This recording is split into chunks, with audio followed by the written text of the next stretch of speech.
জুলাই পথযাত্রা নিয়ে জাতীয় নাগরিক পার্টির শীর্ষ নেতারা এখন বাগেরহাটে, সেখানে পথসভায় কথা বলছেন এনসিপির আহ্বায়ক নাহিদ ইসলাম। সরাসরি চলে যাচ্ছে সেখানে। আলেম সমাজ উপস্থিত হয়েছেন। আজকে একটা প্রতিশ্রুতি দিয়ে আমরা গণ-অভ্যুত্থান করেছিলাম স্বৈরাচারী হাসিনার বিরুদ্ধে। আমরা গণ-অভ্যুত্থান করেছিলাম এই মাফিয়া দুর্নীতিবাজ চাঁদাবাজির সিস্টেমের বিরুদ্ধে। এই চাঁদাবাজিকে আমরা এখনো বিতাড়িত করতে পারি নাই বিধায় আমরা আবারও রাজপথে নেমে এসেছি। আমরা আবারও আপনাদের কাছে এসেছি, আমরা আবারও আপনাদের দুয়ারে এসেছি। আপনারা আমাদের প্রতি আস্থা রাখুন। আমরা ঐক্যবদ্ধ ভাবে এই চাঁদাবাজ দুর্নীতি এবং মাফিয়া সিস্টেমকে আমরা পরিবর্তন করব। অবশ্যই শহীদদের প্রতি এইটা আমাদের কমিটমেন্ট। এবং জুলাই সনদ অবশ্যই বাস্তবায়ন হতে হবে।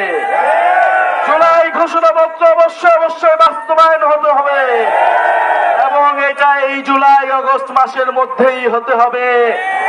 ৩রা আগস্ট ঢাকায় দেখা হবে, শহীদ মিনারে মানুষের মুক্তির ইস্তিহার, চাঁদাবাজ মাফিয়া সিস্টেমের বিরুদ্ধে ইস্তিহার এবং জুলাই ঘোষণাপত্র আদায়ে আমরা ঐক্যবদ্ধ হচ্ছি।